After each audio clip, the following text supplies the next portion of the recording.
I call this House Education Committee to order. And today, members, sorry about a few minutes late start, just getting the technology set up.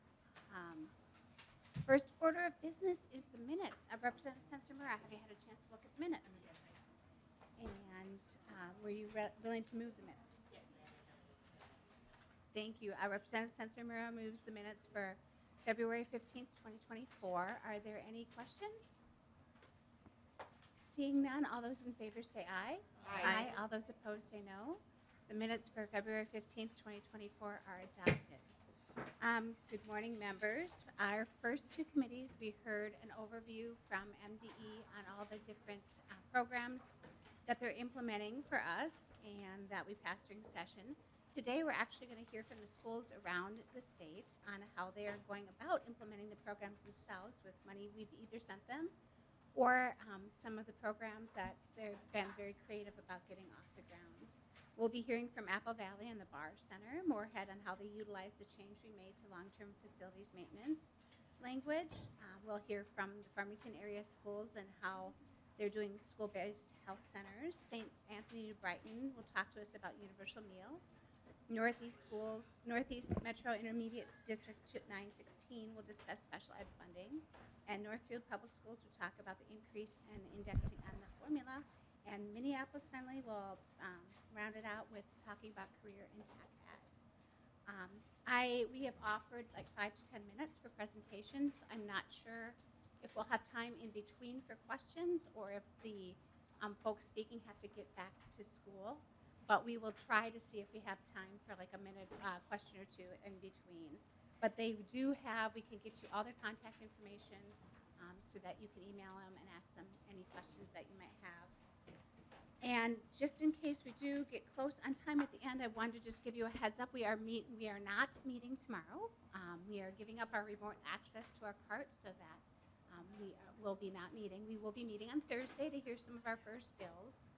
And then the week after, we will not be meeting on Tuesday or Wednesday due to caucuses. So just in case I don't get to that announcement at the end, I wanted to put it out front. So we have our first presenter is the principal of Apple Valley High School, Principal Drew Morris here to, to talk about the Bar Center. Had kids go to Morris, so I see the MO and my brain just goes there. Go ahead, get settled, and state your name for the record and proceed.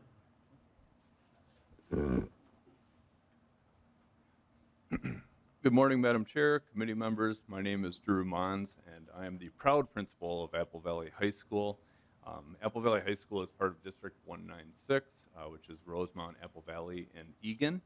Our school serves just under 2,000 students, and I'm here today to talk to you a little bit about the BAR program. We're working in partnership with the BAR Center, and this is our first year of implementation. I want to thank you for your time and being able to just, I think, share some of the successes that we've been able to do. I'll be able to talk a little bit about the experience. With that, I do want to just name quickly here, Burnsville is part of the Apple Valley and Rosemount Eagan School District. So our hearts are heavy here this morning with the tragic loss that took place here on Sunday. Thank all of you for your support and everything you've done to take care of our first responders and us as schools.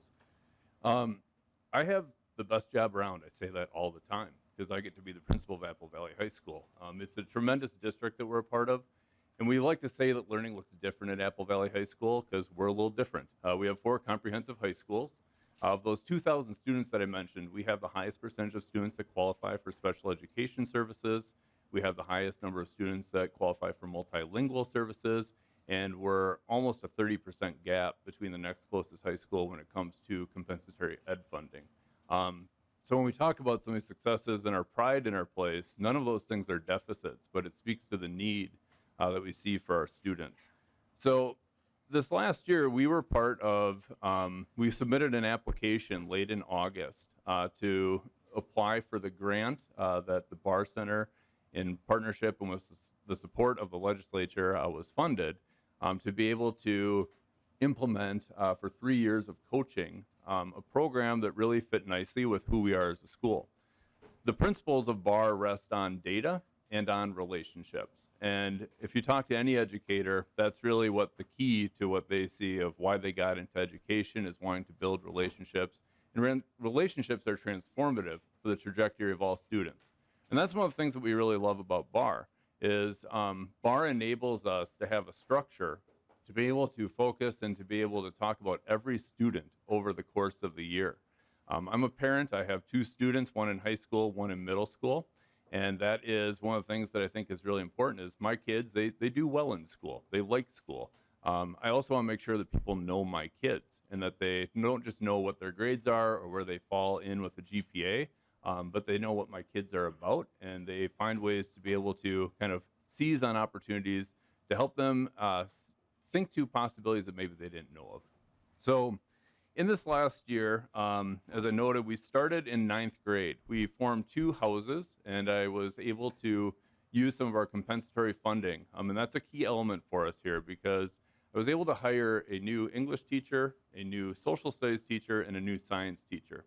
And the 3 of these folks, they team, and we're able to develop time for them to be able to collaborate. They don't team teach, but they have 3 structures as part of the BAR structure in a week that they're able to meet with each other. They're able to develop programming for the students, but most importantly, they're able to sit down and just talk about those students and to be able to note students that they have concerns with, and they're able to develop SMART goals for each of those students and to be able to respond. These last 4 years have been really challenging, obviously, for every school. We saw some of our lowest passing percentages over the last couple of years here. When we looked at our data following the first trimester, we saw that as far back as I could see, our 9th grade where we had implemented actually had the highest passing percentage of all of our grades in the high school. And that was pretty incredible. We were very excited to see that across our high school, we had a 94% passing rate. In 9th grade, it was just over 95%. When we looked at the students that were part of those houses working with those 6 teachers, the passing rate there was 97%. So that's really an incredible total. And when we think about that piece, it's obviously that helps for so many reasons, but it makes sure that kids are starting off their high school careers in a place that they're on track for graduation. So I think some of those numbers I think are important to share with you to be able to see an early implementation. We've also seen an increase in the attendance rates for those students. And we also we're able to see a different percentage of connectedness that those students have. I was visiting one of those small team meetings that they had last week, and 3 of the teachers, which is a pretty exciting thing, they had 2 students that they were down to that they were really concerned about in terms of where their academics were right now. They were able to dedicate that entire meeting to looking at a column that they have of students that are connected, or in this specific meeting, students that are not connected to a club, an organization, a sports team, and those things. And they were able within 48 hours to kind of tap shoulders of 4 of those students and talk about getting involved in this club, or have you thought about math team? What about quiz bowl? And when you think about, all the challenges that we've seen over these last few years and not seeing that same kind of connectedness, getting to students early in that point, having them feel connected, knowing that an adult believes in them, knowing that an adult is exhibiting that care, I think is just super important. And BAR has provided the structure for us to do the things we've always done, but just with more intentionality. Another example that I'm going to be able to share at an upcoming meeting here, I couldn't bring any students today. They always do a better job than we do as the adults. But one of our students is a great example of this. He's a young man who made the transition into high school. His teachers, as part of these meetings, started seeing just that he was in all on-level classes and felt that he could benefit from a little bit more push. So selfishly, those teachers would probably want to keep them with themselves. They wound up tapping the shoulders of this young man. He is now in a honors government citizenship class here in the 2nd trimester, earning A's across that board. And when you think about the piece for a student like that, to know that some of those adults think, not only can you do this and access these high rigor courses, but we think you should do this now and not have to wait a calendar year, I think it really speaks to the testament of just those relationships and, again, using that data. So we're just very excited about that opportunity to be able to provide these kinds of outcomes for students. And I wanted to make sure that I could, again, speak to just the importance of being able to see the grades and those things are very quantifiable and easy to measure, but also just that feeling that the students have through there. Two of those teachers that are working in our bar program, they're brand new to our school here this year. The ability for them to be able to mentor and support, and I think one of the key attributes of bar is that it starts from a strength-based asset. So those teachers, when they meet together, they talk about each of those students and they name those students' strengths before they start going into anywhere that they're talking about concerns that are coming up. And when you think also just teaching, much like legislating, it's a hard gig. But when you know that you're not doing it alone and you're able to use, the group and you're able to find those positive mindsets there, you can really create incredible outcomes. And that's what we're pretty confident that we're able to do here. Look forward to being able to come back and share more information in a future meeting. But for that, I know I want to be careful, especially being the first in time, and I do have to get back to a 2,000 kid lunch at some point. So I'll open up if there's any questions you have for me. Thank you, Principal Mons. Does anybody have any questions or clarifications for Principal Mons? Seeing none, thank you so much, and All we right. look forward to hearing from students on Thank you. March 5th. Thank you. Thanks for your time.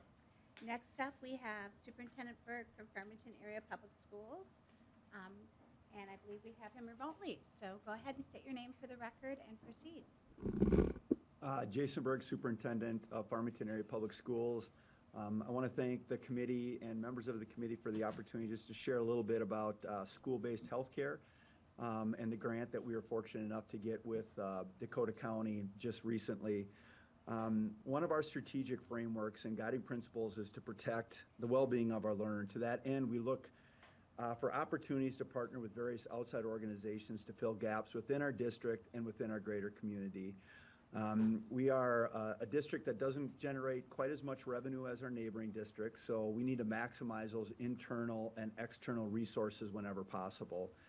We started this journey around healthcare back in the fall of 2001 when we partnered to bring in Minnesota Community Care into our Farmington area to help provide some medical services. If those of you that don't know, MCC is a federally qualified health center, meaning that they provide primary care and preventative health care services regardless of a family's ability to pay or their insurance status. Unfortunately, MCC closed this past December, which left a significant gap in our community. In the 2+ years that MCC was open, they served over 6,000 patients, and over half of those patients were at or below the 100% federal poverty line. In addition, our nurses and our nursing offices made daily referrals for our students and families to seek care at MCC. So clearly this left a huge gap in our community to access affordable health care. Our demographics in our community continue to change. Currently, we have about 27% of our learners receive educational benefits. We currently have about 8% multilingual learners, which is not a high number for some districts, but for us that has doubled in the past 10 years. And then we started looking at our attendance a little bit, and a significant number of our absences are related directly to medical or dental appointments, almost 40%. So we started thinking, with the loss of MCC and the amount of absences we have connected with appointments, is there something that we can do and bring into our buildings or building that would maybe provide those services and keep our kids in our spaces so that they can do what their primary job is, to learn. Dakota County reached out to us in November, and we've had a strong relationship with them since my time in the district. And they wanted to put an application into the Minnesota Department of Health for one of the school-based healthcare grants that are out there. I believe there was 5 at the time. And given the timing and given the closing of MCC and given the uniqueness of Farmington High School, which actually has a clinic built into it. When we opened this building in 2009, the clinic was staffed with a provider. It was for Farmington employees and their families. And when that provider left, the clinic closed, and we've been using that space for other things. So we thought it was a no-brainer to have that opportunity. As I said, we were fortunate enough last week to find out that Dakota County and ourselves were awarded one of those grants. And we are fortunate to be able to be part of expanding school-based health centers. We have some work to do over the next year with this grant. Our primary focus is going to be to complete a needs and readiness assessment within our district. We have a general idea of the types of care that we believe that our learners and families will need: preventative care, mental health, and then a big one for us is immunizations, right? We get into later in the fall, and school districts spend a lot of time of trying to help families and track down immunizations, and to have that be within and part of our district would be a huge asset to both us and our families. We need to work with Dakota County to identify potential healthcare service providers. And then probably the biggest thing for us is determining how do we sustain this. You know, like lots of things that are well intended, if we're not able to sustain it and to have it be something that people can depend on, it's not going to be used to the level that it should be accessed. So we're excited for this opportunity and this new grant that came through the Department of Health, and our goal is, if everything goes well, to have a clinic up and running probably in our high school in the fall of 2025 or the 2025-26 school year. So that's a really brief update. We're still drinking from a fire hose, trying to figure out exactly what all of this means, and you know, what that partnership is exactly going to look like, and who we're going to connect with. But we're lucky that Dakota County and MDH have a ton of connections, and there's already districts and schools that have done this, and we're going to lean on them as we begin to put our plan together. So that's a fairly brief update. Those of you that know me, this is pretty good for me. Thank you, Superintendent Berg. Thank you for that partnership you started with Dakota County. Is there any other questions or comments from members? Representative Pryor.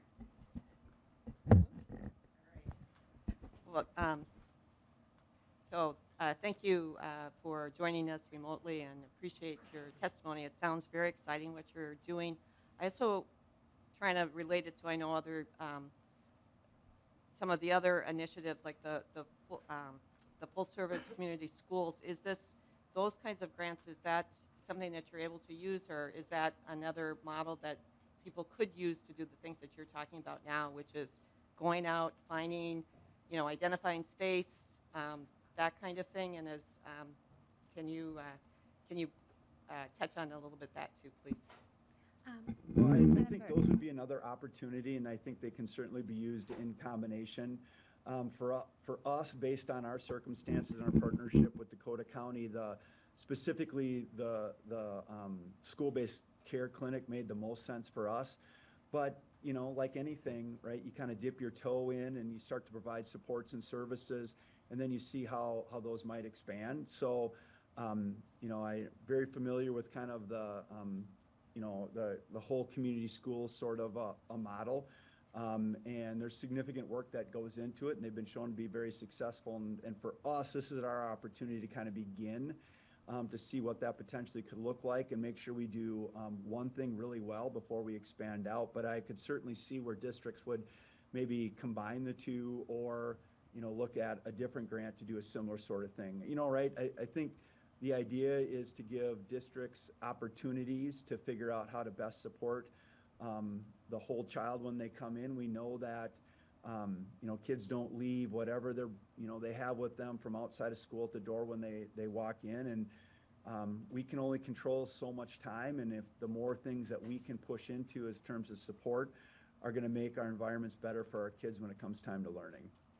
Thank you, Superintendent Berg. Representative Eltendorf. Thank you, Madam Chair. Thank you for your testimony today. Just a real quick question. You know, you said as if the funding continues to be available for you, and, you know, prior to this last session in 2023, one of the biggest complaints I heard from schools in my district was, you know, fund the cross subsidy, which was many parts an unfunded mandate. And so what does that look like to you with so many new mandates that have just come through this last legislative session, and then looking out to the burden of you to be able to, you know, everything is put into such silos, and it's not really money available to you to spend as you would need to do that in a local control setting? Yeah, I Superintendent think Berg? that's a really good question. I think for us, when I talk about one of the things that our clinic coordinator, when we hired that person, they worked with Dakota County is going to have to do is to ensure that this is sustainable through outside funding sources. We do not have general fund dollars right now to be able to dedicate to this. I mean, we'd like to, but we have other things that are pressing and things that we need to cover that came out of the 2023 session and just ongoing costs that come with running a district. Our internal increase on all of our expenses over the past 5 years has been 4.6%. So we need to be able to take existing revenue that comes in, especially when it's undedicated revenue, and use it to offset those things. So I think it's a fine balance of trying to figure out how to provide and push in these additional services without taking away from, services you may already providing or not allowing you to do some other things that you'd like to do. So for us over the next year, a big thing is going to be how do we, find funding from external sources to continue to provide to do this. And it may come through the provider, it may come through additional grants and things like this, but we don't anticipate having the general fund dollars to be able to push towards this to continue to going on. So that'll be a big question that we have to be able to figure out and answer, and that'll be part of what comes out of the planning as we move forward. So I don't know if I exactly answered your question around, different things. We did get a significant increase in revenue, but there's things that we do have to spend that money on, and we do have internal costs that continue to rise that eat up that money as well. Thank you, Superintendent Berg. As we keep saying, 20 years of underfunding can't be turned around overnight. So thank you for your work down in Farmington. And with that, I'll move on to Dr. Tim Anderson, the Executive Director of Human Resources and Operations. Wrong one. Dr. Brandon Lunek from Superintendent Moorhead Public Schools, who is also with us remotely. Dr. Lunek, can you please state your name for the record and proceed? Yeah, my name is Brandon Lunek, Superintendent Moorhead Schools, and I just want to thank the committee for allowing me to take a little time out of my day, maybe put you guys to sleep for about 5 minutes or so, talking about what's going on here in Moorhead. Proceed, and you will not Okay. put us to sleep, I promise. Well, I've done that before. So we'll see how good I am here. So anyway, I do want to thank you. This last session, you helped our school district immensely through gaining support for a $5 million transfer from our long-term facility maintenance fund to our capital fund, and the access to health and safety funding, which we were not allowed to previously. So your support on both the House and the Senate side really helped our school district get over the hump in terms of funding. So I'll just provide you a little bit of background. So in Moorhead here, we are building a brand new high school and a career academy. And it's a result of the bond in November of 2019, which passed with 76% in our community. So 76% of our community felt that the Career Academy and the new high school were needed. We did go out for $110 million. We knew that we would have to tap into some board-approved funding mechanisms to cover, because the original cost to do both facilities was going to be around that $116 million mark. And we knew that the parking lots were going to run about that amount, $6 million over the 110. So we felt like a good board-approved mechanism of using the abatement bond would have closed that gap. Well, then we all know that COVID came, and our costs escalated almost 35%. And so we're looking at all types of mechanisms to help close that funding gap so we could deliver on the facilities that we promised in November of 2019. And so we utilized 6 different buckets, I'll call them. Some of them were board approved. Some of them were ESSER monies, using them for career academy labs, vocational labs, those sort of things. But it was really your guys, your support of our district and our ask that allowed us to capitalize and finish this project. And I don't have, you know, I'm not going to wow you with my brilliance and my good looks. So I'm just going to tell you flat out, thank you from the bottom of our heart.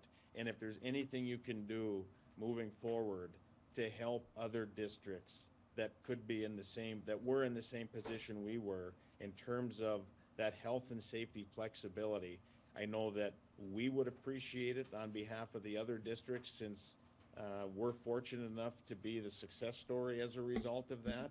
I think it's critically important that we continue to look at some allowable uses of health and safety dollars to grant us that flexibility, so other districts wouldn't have to go through, you know, coming down and getting special legislation to make it happen. And I'll say this in closing, we knew that and this is why it's important that the flexibility is there, because the funding is, the mechanism is already there. Now we need to work on the flexibility. And because of that, we knew that if we had our OPEB bond expiring and we were going to replace it with the implementation of this health and safety bond, which would have been almost a net neutral tax impact to our taxpayers, but because we weren't allowed that flexibility, it ended up happening, but it ended up happening a year or two after we were originally wanting to utilize this mechanism. So again, thank you so much for your support. It's because of this legislation this past session and allowing us access to health and safety and the LTFM transfer that we were able to finish our project and deliver the project to our taxpayers as we told them in November of 2019. So thank you very much. Thank you, Dr. Lunek. With that, members, Representative Pryor. Thank you, Madam Chair. Good to see you again, Superintendent Lunek. This is Lori Pryor that visited there. Hey, how are you? So I just want to say, I do want to let the committee know this is an impressive facility, and it was great work that was done with that local community. And I also just want to make sure that we mention Representative Heather Keeler, that brought forward the legislation that's made the case and made that compelling argument that this is something that we should do. And certainly she is somebody that can follow up and make sure other school districts have that kind of opportunity. So she's not on this particular committee, she's on our Education Policy Committee, but we'll be sure and that she knows how much we appreciate the work that you all did out there, and led by your local representative, and she really pays attention to your district. Thank you, Representative Pryor. Representative Grisha. Thank you, Madam Chair, and thank you, Superintendent Lunek, and congratulations on your project. It saddens me that you have to come and ask us to get out of the way for you guys to do local things, but I'm glad we were able, there was able to be success there. Two quick questions. As you're talking about this, you're looking forward. Obviously, you have a long-term facilities plan, and you're doing that. And one of the things that you mentioned was flexibility. And I'm wondering, as we look forward, what other ways could we untie some of the limited use funding to constraints that would help school districts out with some of that flexibility? And the other thing I worry about when I look at the long-term facilities process, right now that seems to be very burdensome to school districts, that for you guys just to do small improvements, there's a very, very large process involving MDE and applications and approvals, which seems to be way too burdensome for schools. So I'm wondering if you have some insight on that and some things we could work for going down the road. And then if you could just share, from my experience with schools and school finance, you start to do these facilities and you're trying to remove uncertainty, but you're also going to have some uncertainty about where some of that ongoing funding is going to be and how that might impact cutting FTEs or other revenue sources. So if you could just talk about all that, talk about the success you have, which is great, and then looking forward, what other things could we remove and untie constraints for? Superintendent ahead. Lunek, Yeah, I'm sorry. Superintendent Lunek, I'm sorry. We only have a few more minutes before I have to move on, but if you could respond as best you can. Thank you. Yeah, I will do it as quickly as possible. So a couple things that come to my mind in terms of the question. I feel it was a two-part question, one on the building side and one on the operating side. And when we talk about, in my opinion, freeing up dollars, one of the things that becomes critically important to us, and I'm thinking many others, is the cost of building a facility is escalating at 3 to 4% a year. And in our landscape that we're in today, the retail environment is changing. And we took a big box store and we turned it into a really, really, really nice facility. And so I'm thinking there's going to be other districts that might do something similar just because the cost is easier to control. And for instance, in our facility at the former Sam's Club, if we were all in with fees and everything for about 23 million. I was told by our construction team that if we were to do it and build it brand new, we'd be well over 55. So when you start taking these big box stores and the parking lot's already there, that infrastructure's already there, and now all you got to do is just go and build it, but you're confined to those four walls that are already there. That's important. And health and safety is a mechanism that is allowable. And so it'd be really, really nice to continue to allow us to have some flexibility with that LTFM or with the health and safety. On the operating side, I think it becomes important that we as a state, we have to come together to determine, what could our priorities be. And there's so many things that are on our plate, so many things that come at us, that it would be nice just to slow it down a little bit and allow us some time to digest, like example, what happened last session, the READ Act, for example. Wonderful program. We believe it's the right thing to do. We would just request that maybe we're given some time and let's focus on the implementation of the READ Act so we can get it right, and which would benefit our students, benefit our community. And those are some of the things that I think I would focus on moving forward, if that answers your question. Thank you, Superintendent Lunick. In the last two committee hearings, we talked about just that with MDE, about how the implementation is going and what we might need to tweak and do to help districts implement the stuff we put into place. So thank you for joining us, and I'm going to move Thank on you. now to Dr. Tim Anderson, who is the Executive Director of Human Resources and Operations for St. Anthony New Brighton, who is also remote and will be talking about school meals. Go ahead and state your name for the record and proceed. Good morning, Tim Anderson, St. Anthony New Brighton, and good morning, Madam Chair and members of the committee. Thanks for the chance to briefly address you about the impact legislation, universal meals legislation has had for our students. And before I do just a few bullet points, I would just mention what a thrill it is as a former social studies teacher and former student of your colleague, Senator Steve Swadzinski's, to address those who serve as policymakers in our great state. So I'm thrilled to be with you for this brief time this morning, and really happy to speak to how the new legislation, universal meals, has made a positive impact in our schools. St. Anthony New Brighton shares a nutrition program with Roseville area schools. And here in St. Anthony, we serve just under 2,000 students. And I would mention that it has been a huge adjustment for the increased meals we are experiencing from every student receiving a free breakfast and free lunch this year.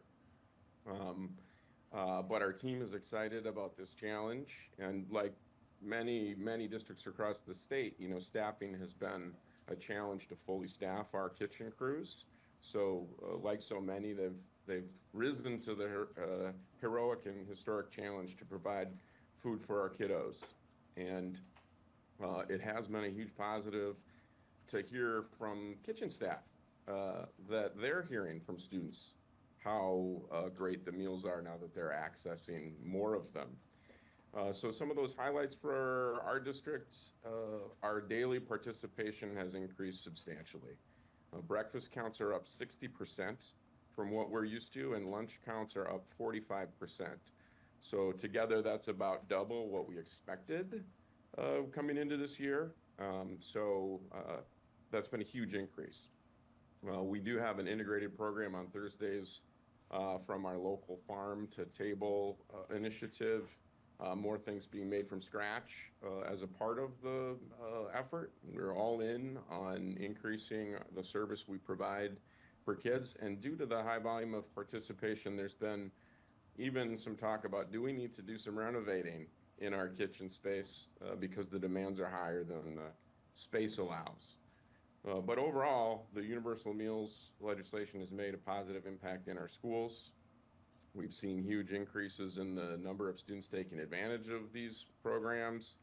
We believe our students and their families are no longer experiencing the same food insecurity that we know that they were prior to this legislation.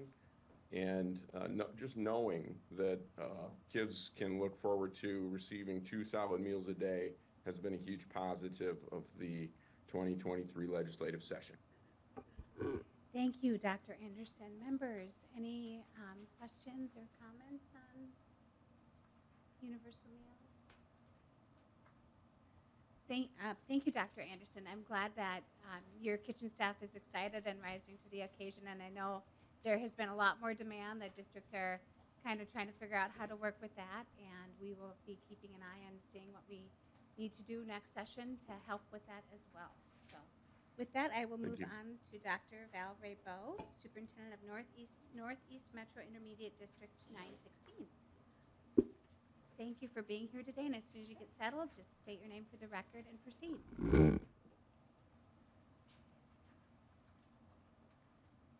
Good morning, Madam Chair and members of the committee. I'm Val Raybeau, Superintendent of Intermediate District 916. I am here on behalf of the 4 intermediate school districts to express our appreciation for your support of our Setting For special education programming. I'm also very grateful for the opportunity to share some information about the highly specialized work of the intermediates and how our staff, students, and member districts have all benefited from the financial support provided this last legislative session. The 4 intermediates collectively serve over 20,000 students annually. Many of those students are served in our Setting For programs. Setting For special education is provided in a separate site for a full school day, and that is outside of the general education setting. This is determined when students have needs beyond those that can be met or provided in a less restrictive educational environment. Our highly trained staff provide specialized services in our innovative programs to support our students with the greatest educational challenges. We want to thank you for Special Education Separate Sites Program Aid. As an abbreviated description of how the intermediates use some of these funds, intermediates are educational service agencies. We provide services which are billed back to member districts for the students enrolled in our programs. 916 will be using the special ed program aid to reduce costs to our 13 member districts. We are also very thankful for your continued support for the Innovative Mental Health Grant. We have seen a dramatic rise in the numbers of students enrolled who not only have a disability, but who also have significant struggles with mental illness. Some students are referred to the intermediates with multiple mental health diagnoses, many taking 1 or more psychotropic drugs, and most have not seen a physician or a psychiatrist to monitor the effectiveness of both of those powerful medications. Most students have not been involved in the necessary psychological counseling to treat their mental illness. Some become violent towards others, some are self-injurious, and some show extremely anxious behavior, and some are in the depths of serious clinical depression. To watch a young person experience an episode brought upon by their mental illness is heartbreaking. These are the special education students we serve. Our teachers are trained as educators. Their primary role is to meet the educational needs of the students on their caseloads. Yet so many of the students we work with have been emotionally unavailable to learn. It used to be typical to hear a teacher say, "I had a pretty good day. I actually got to teach some reading for about a half an hour." We now have many days where students are able to engage in learning for much of the school day. This is in part because of the innovative mental health grant dollars that allow us to bring clinical therapies into our programs. When students have access to appropriate therapeutic help, they become more emotionally available for our teachers to work with them so they can build the skills needed to be successful students. Because of the funds available through the Innovative Mental Health Grant, 916 has been able to create and sustain educational mental health classrooms. We refer to them as EMHCs. Our EMHC program is a classroom setting that provides both educational and mental health programming to students in grades K through 8. The integrated model includes 3 hours a day of mental health interventions and 3 hours of academic instruction. The EMHCs within our Setting For program also allows access to family therapy at school to help generalize skills and encourage lasting positive change. The EMHC team also provides assistance to families to navigate community-based services. When education and therapy in the EMHC is successful, students are able to transition to a less restrictive level of care. And oftentimes that is potentially a Setting For program or classroom within our district, and many times it's been back to their home schools. Some of the additional use of the funds that we have been able to take advantage of were to build our community partnerships that enhance special education programming across all of our sites at 916. And we're continuing to build multiple projects centered on supporting our member districts. Every one of our students has a story that is filled with unimaginable life challenges. With the appropriate mental health programming, our most educationally vulnerable children can grow into productive citizens who will contribute in many positive ways to their communities. And these programs will continue to help mitigate chronic and long-term mental illness and school failure. Thank you again for remembering intermediate districts and our Setting For special education students. Our families and member districts see the direct results every day. Thank you. Thank you so much, Dr. Rabel. With that, any questions or comments about intermediate districts? I had a chance to actually tour one of the programs that had the incorporated model, and it really is incredible. And speaking as someone whose spouse works in a level 4 setting, seeing that transition back to home districts is really special. So thank you for working with students that have some of our highest needs. Thank you very much. With that, members, we're going to move on to Dr. Matt Hillman, who's the superintendent of Northfield Public Schools. And once you get settled, go ahead and just state your name for the record and proceed. Good morning. My name is Matt Hillman. I'm the superintendent of schools in Northfield, Minnesota, and I'm the past president of the Minnesota Association of School Administrators. Chair Joachim and members of the committee, thanks for having me here today. Great to be here. Our democracy really just depends on your public service, so I'm truly grateful for all of your public service. I'm a big fan of Teddy Roosevelt, and I love that quote about stepping into the arena, which you all do every day, so thank you for doing that for us. Tough discussions here that lead to good results and unintended consequences right throughout the state, so thank you for your service. So among the dozens of items, maybe scores of items that the legislature passed last year was indexing the basic formula for schools with inflation. And of course, the basic formula is the amount of money that each school gets for each student that we serve. And that's something that I had championed and our organization, MASA, had championed for as long as I've been coming to the legislature. I had been asking you for it. So a heartfelt thank you for finally indexing the formula to inflation. If you've heard the old adage about real estate, it's about location, location, location. And for school finance, it's about planning, planning, planning. And so this adjustment of indexing the formula to inflation gives us a tremendously better position to plan from. And so when we look at that and thinking about having the floor of being 2% and a ceiling right now of 3%, it allows us to do some things that we were not able to do previously. And so it means that we can make decisions with better information, a real projection of what an increase might be as opposed to the assumptions that we had to make as part of our budgeting processes. And so, as responsible fiscal stewards, we would have to be very conservative with how much we anticipated from the state. In all the years I've been involved with school district budgeting, we projected between a 0 and a 1% increase because we just could not afford to overestimate. And so, because we are responsible stewards and because we budget in advance, those lower assumptions can have some real adverse impact on our planning. It can mean that we might need to prompt a budget reduction process sooner based upon that lower amount of money that we could anticipate from the state. So the fact that we are able to plan more effectively is awesome. There's no other way to say it. I'm super grateful for it. I think the second thing, we all know we're in a very tight labor market, and schools are no different than any other part of the labor market in this regard. And so having that ability to forecast allows us to have better information with which we can use to work with our local employee compensation plans. And so 80% of about any school's budget in the states goes to salary and benefits because we hire people to do good things for kids. That's what we do. When people say, well, that money that the legislature gave you, you're going to give it to your employees. Yes, because we're going to hire people to do good things for our kids. And so that's a really important piece. It also provided us with much better budget stability. And in Northfield, due to a variety of reasons, housing being a key factor, lower birth rates, we are experiencing declining enrollment. Very difficult. We're a community that's very proud of a stellar education system. And so to have 2 years of budget reductions was very painful.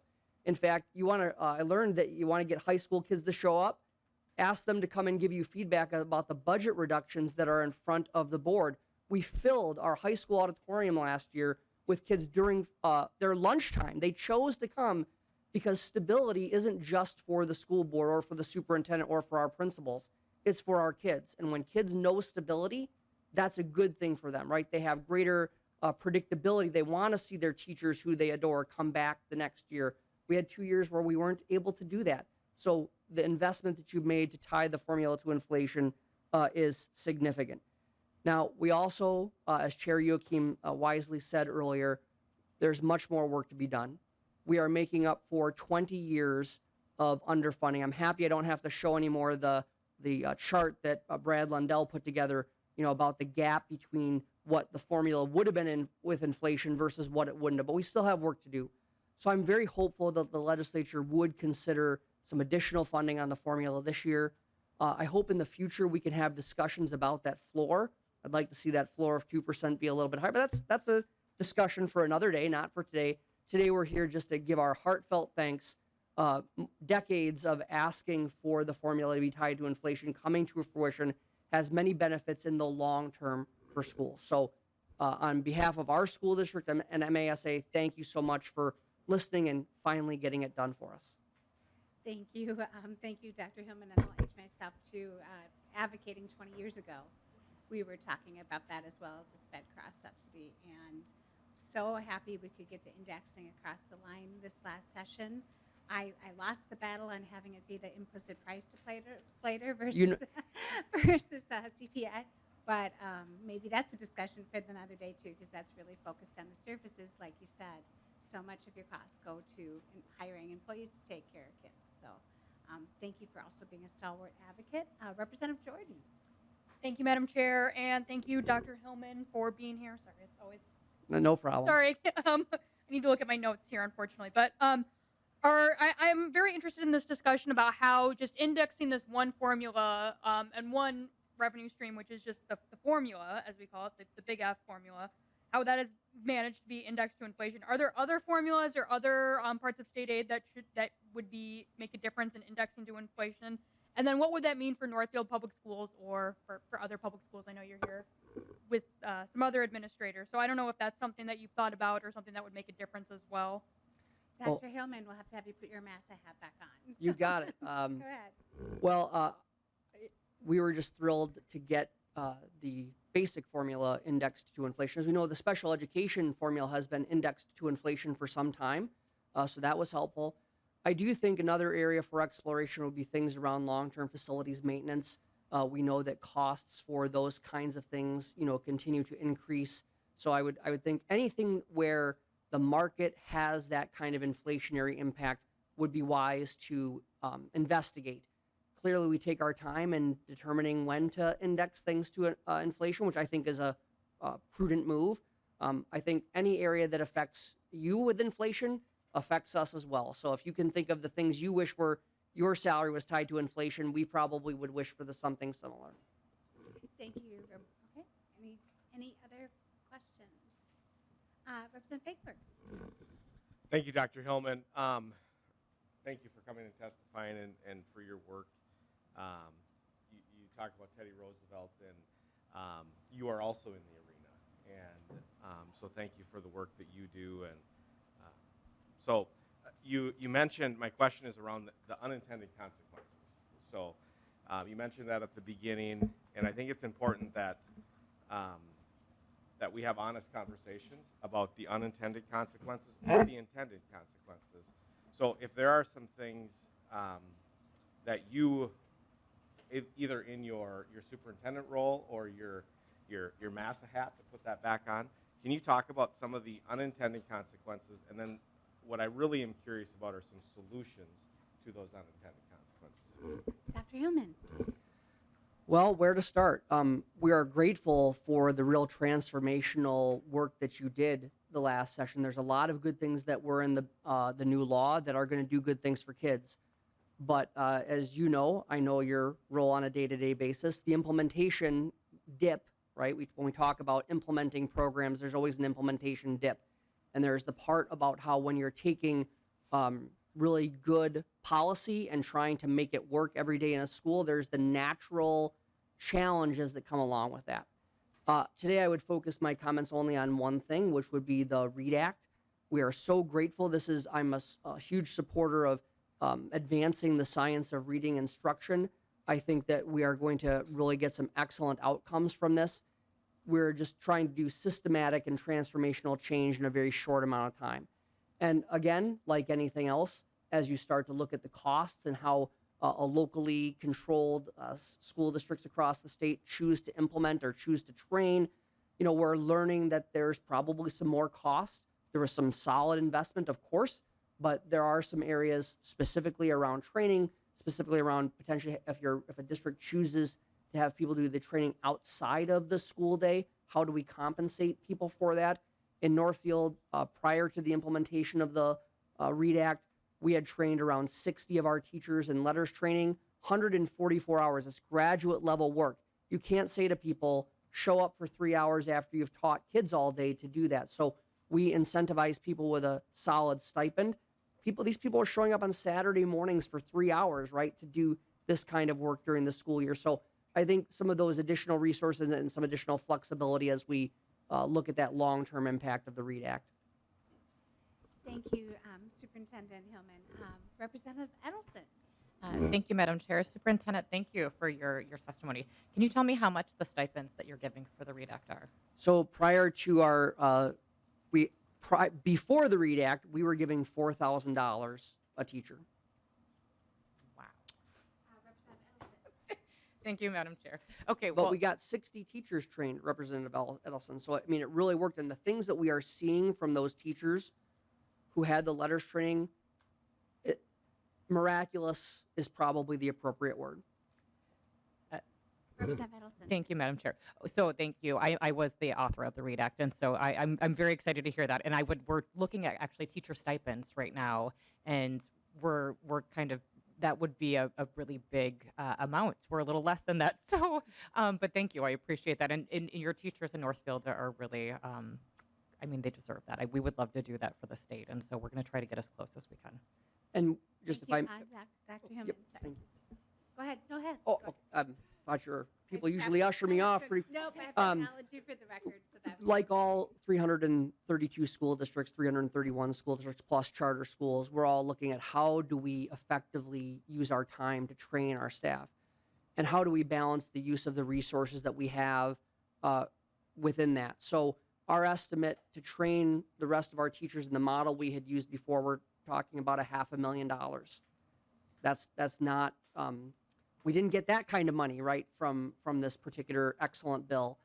So we're having to think about other creative ways that we can do this in a cost neutral way, if you will, using existing time that we have and like lots of school districts are. So we'd be grateful for additional stipends, but we're also looking at how can we have 73 teachers that will be required to be trained by 2025. So getting that all done and keeping people upright is an important thing to us. They still have to work with kids every day. Yeah. Representative Edelson, any comment? Thank you, Madam Chair. And Superintendent, I would just love to speak with you offline if you wouldn't Happy to do mind so. following up. Thank you. Thank you, and thank you, Dr. Hillman, for coming my all the way pleasure. up here. Next up, we have Michael Lucini, Principal of Minneapolis Public Schools, to talk about career technical education programs.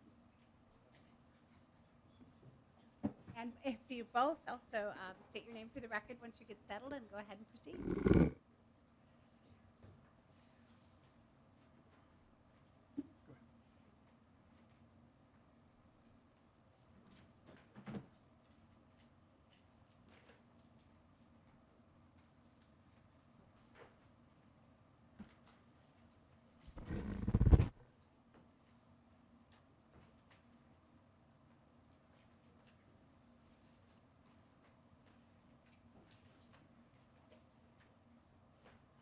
Go ahead, state your name for the record and proceed. Madam Chair, member of the committee, my name is Michael Luceni. I am the principal for the CTE centers in Minneapolis Public Schools. I run all 3 centers across the district. I'm here today to talk to you a little bit about the centers and how we're moving forward as a district. So within the centers, first of all, I won't bore you going slide by slide. You guys have it in your packet, and we'll move forward as I see fit. But the centers, the reason why Minneapolis decided to move with a center model was to give each high school student an opportunity to take courses at all 3 centers without enrolling at that high school. So across the district, we have 3 centers. We have 16 pathways, over 65 courses, and we deliver our courses in 3 different models. One is at the center base. We have, at Edison Center, we have 3 pathways. At the North Center, we have 6 pathways. And at the Roosevelt Center, we have close to 7 pathways. And the idea behind these 3 centers was to give students an opportunity to take courses regardless of where they attended high school. That gave them the added flexibility to try different opportunities as they go through their high school careers.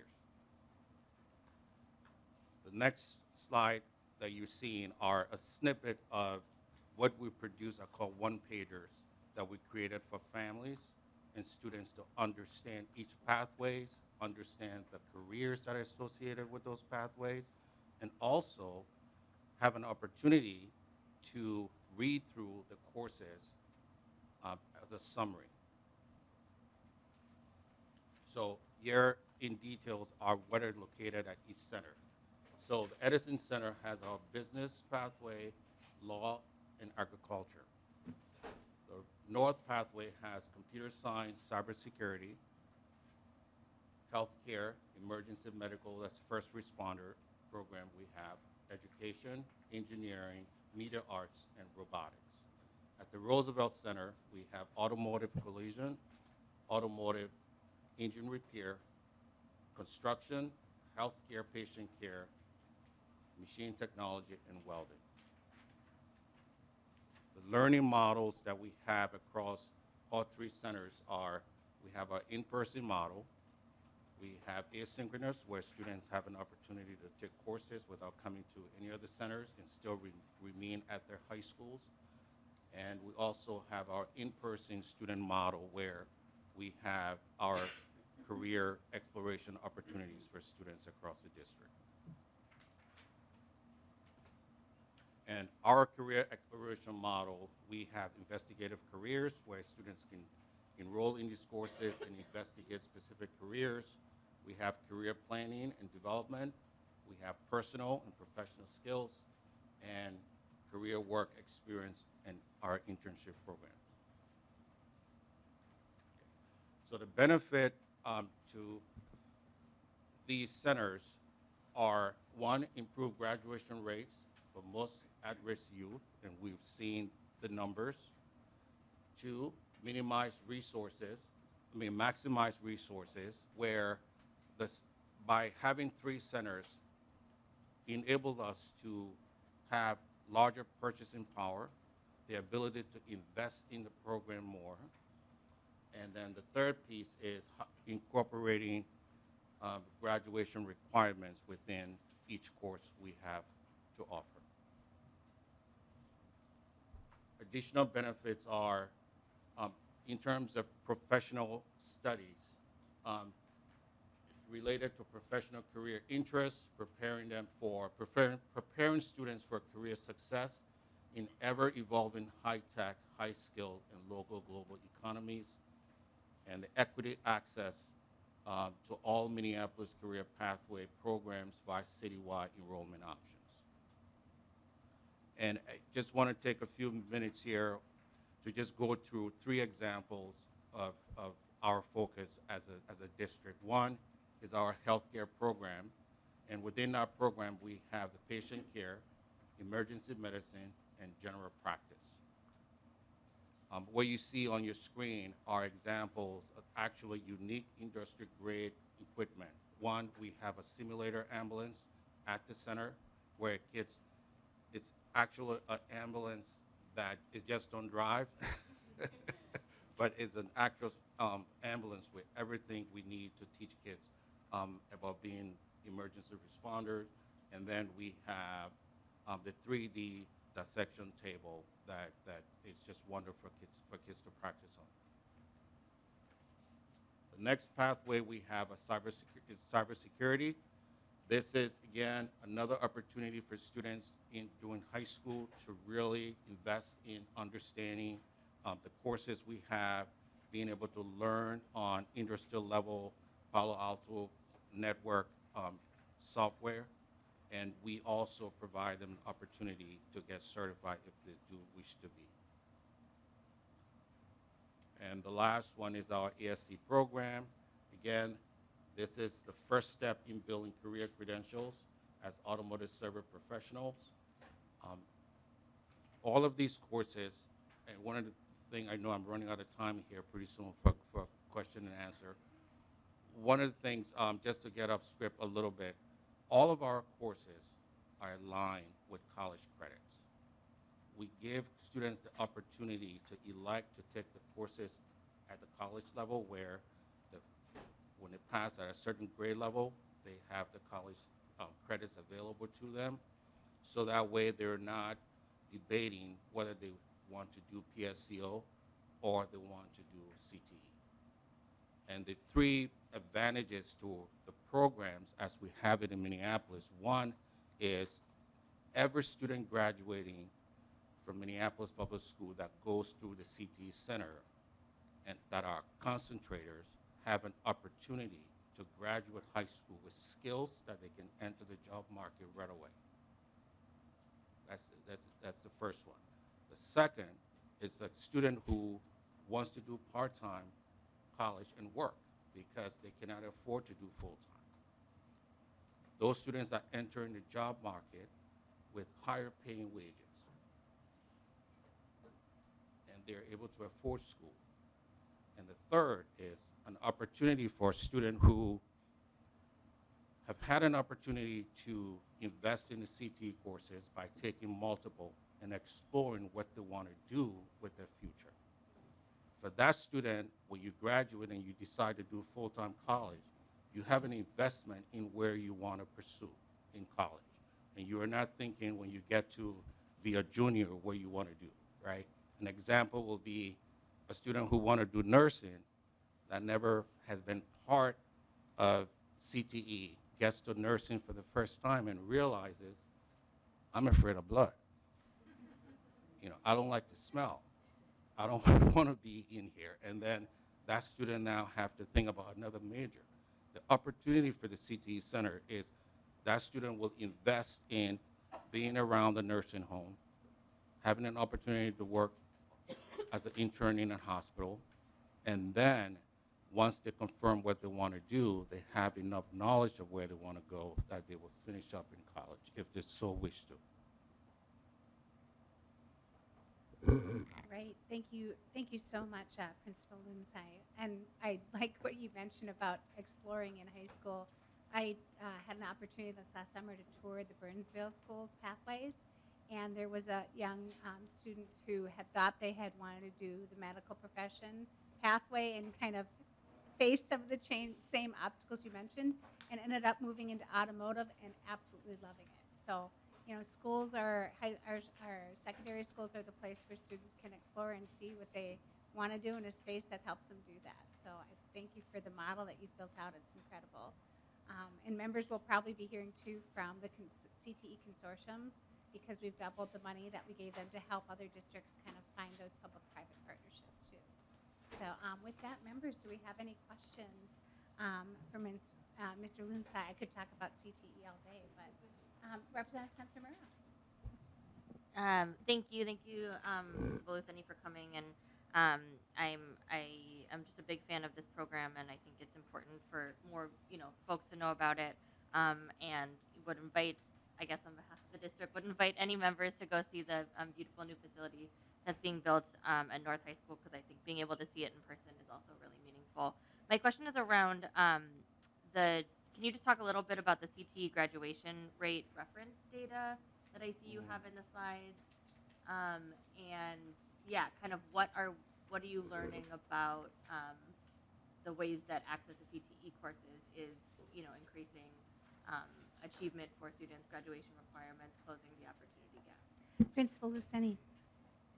Madam Chair,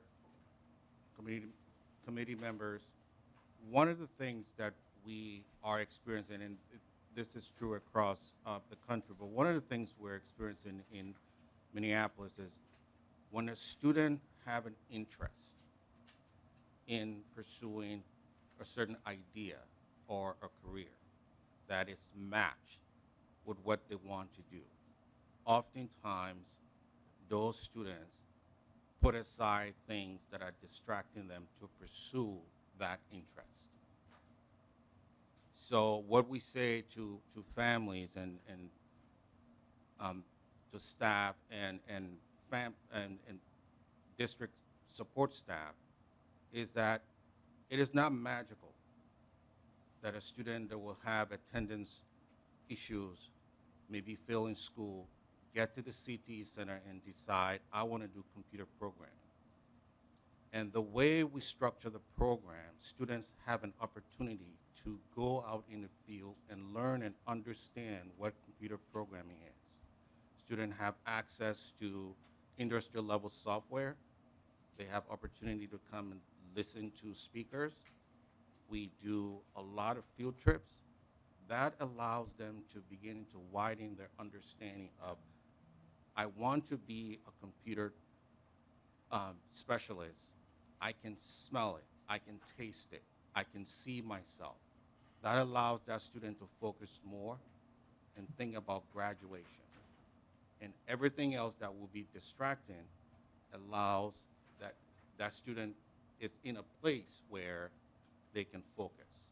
And as part of focusing, meaning I need to graduate from high school, therefore I would do what I need to do to meet my requirements. That's how we see the numbers go on. Thank you. Representative Sensamura, any follow-up? Any other members? Representative Freires-Vega. Thank you, Chair. I just want to say thank you for being here and highlighting this program. I've had several experiences with youth programming throughout the Twin Cities, and in particular students from MPS who have had hands-on to media programming and mentorship through KBM Jazz 88 over North. And the glow that you see amongst kids who may have language barriers or PTSD, their connection to be able to be incorporated into a profession at such a young age really changes lives. And I think that that's something great that we've been able to advocate here through this committee and throughout our last session is to say we're here to lead by how our kids need us to lead and what we need to support. And this program is just spectacular, and I just want to thank you for highlighting it today. Gracias. Thank you. Any further member questions or comments? Seeing none, Principal Luceni, thank you so much for joining us. Members, we are actually going to give you a little bit time back into your schedules. Reminder, we are not meeting tomorrow, Wednesday. We will be meeting Thursday for some bills. And next week, we will be meeting just on Thursday because of caucuses. And with that, we are adjourned.